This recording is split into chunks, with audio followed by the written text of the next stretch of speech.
TET DSC పరీక్షల schedule పై supreme court కీలక తీర్పు ఇచ్చింది. టెట్ డిఎస్సి పరీక్షల షెడ్యూల్ వాయిదాపై దాఖలైన పిటిషన్ ను కొట్టేసింది. వీలైతే హైకోర్టులో పిటిషన్ దాఖలు చేయాలని ధర్మాసనం సూచించింది. డిఎస్సి షెడ్యూల్ యథావిధిగా కొనసాగుతుందని సుప్రీంకోర్టు స్పష్టం చేసింది.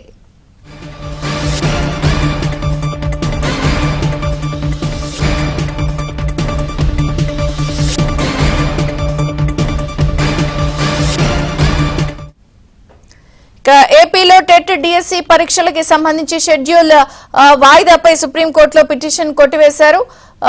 హైకోర్టులో దాఖలు చేయాలని సూచించారు. పూర్తి వివరాలు ఢిల్లీ బ్యూరో చీఫ్ కృష్ణ అందిస్తారు. కృష్ణ, విజయచంద్రిక, ఏపీ ప్రభుత్వం 16,347 ఉపాధ్యాయ ఖాళీల భర్తీ కోసం చేపట్టినటువంటి డిఎస్సి ఆన్లైన్ దరఖాస్తు ప్రక్రియలో కొంత లొసుగులు ఉన్నాయి. అంతేకాకుండా కొంతమంది అభ్యర్థుల దరఖాస్తులు సబ్మిట్ కావటం లేదు.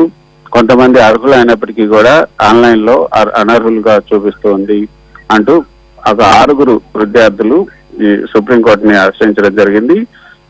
ఈ యొక్క 6 విద్యార్థుల పిటిషన్లను జస్టిస్ దీపాంకర్ దత్తా నేతృత్వంలోని ధర్మాసనం ఈ రోజు విచారించింది. అయితే ఆ 6లో 3 మాత్రం ఇప్పటికే అప్లికేషన్లను సబ్మిట్ చేయడం జరిగింది. అప్లికేషన్లు సబ్మిట్ చేశారు. వాళ్ళు జూన్ 5వ తేదీన వారు ఎగ్జామ్ కూడా రాయబోతున్నారు.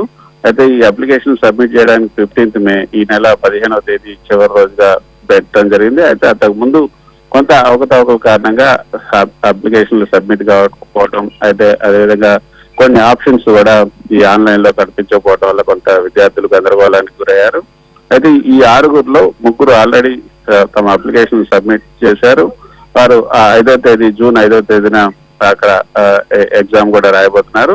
అయితే మరో 3 మాత్రం అసలు ఈ ఎగ్జామ్స్ క్వాలిఫై కాలేదని కూడా కోర్టు పేర్కొంది. కాబట్టి ఈ పిటిషన్ ను విచారణకు స్వీకరించడం కుదరదు. వీలైతే మీరు 5th జూన్ లోగా హైకోర్టులోనే ఈ పిటిషన్ ను మళ్ళీ అక్కడే మీరు ఈ యొక్క విచారణకు హైకోర్టును ఆశ్రయించండి అంటూ జస్టిస్ దీపాంకర్ దత్తా ధర్మాసనం ఈ పిటిషన్ ను కొట్టేయడం జరిగింది. దీంతో యథావిధిగానే ఈ యొక్క డిఎస్సి షెడ్యూల్ యథావిధంగా కొనసాగుతుందని కూడా సుప్రీంకోర్టు స్పష్టం చేసింది. హైకోర్టులో వీలైతే హైకోర్టులో చేసుకోండి, లేదంటే ఈ సంవత్సరానికి మీరు వచ్చే సంవత్సరం చూసుకోవాలని కూడా సుప్రీంకోర్టు సూచించడం జరిగింది. Thank you Krishna.